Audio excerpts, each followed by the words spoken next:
À l'occasion de la sortie de Mascarade, le nouveau film de Nicolas Bedos-Well occupe le premier rôle, Isabelle Adjani a accordé une interview à Paris Match.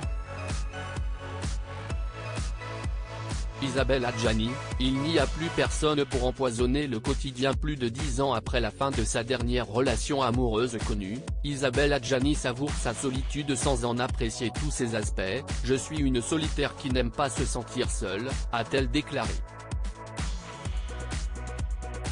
Pour autant, ce célibat retrouvé semble avoir été un véritable moteur pour l'exercice de son métier d'actrice, comme le disent mes fils. Si est sûrement pour ça que t'arrives à faire enfin ton métier en continu, parce qu'il n'y a plus personne pour empoisonner le quotidien.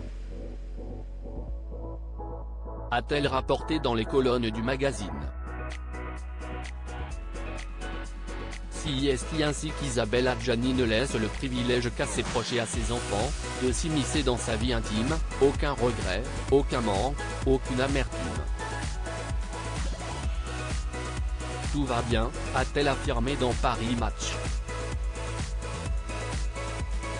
Isabelle Adjani et sa vie amoureuse merveilleusement ratée. Isabelle Adjani s'était déjà confiée sur sa vie amoureuse qu'elle affirme avoir réussi merveilleusement à rater.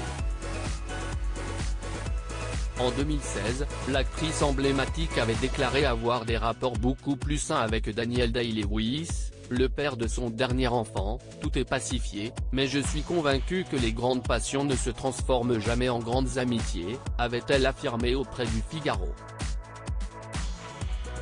Lors d'une précédente interview accordée à Paris Match en 2020, Isabelle Adjani avait aussi évoqué l'aspect nocif de certaines relations. « Parfois un homme s'invite parce qu'il rentre dans votre schéma bancal de trauma, dans une carence affective qui vous a dépersonnalisé », avait-elle déclaré.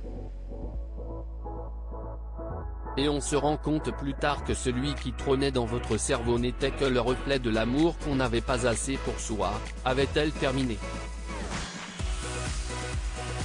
Loading Widget.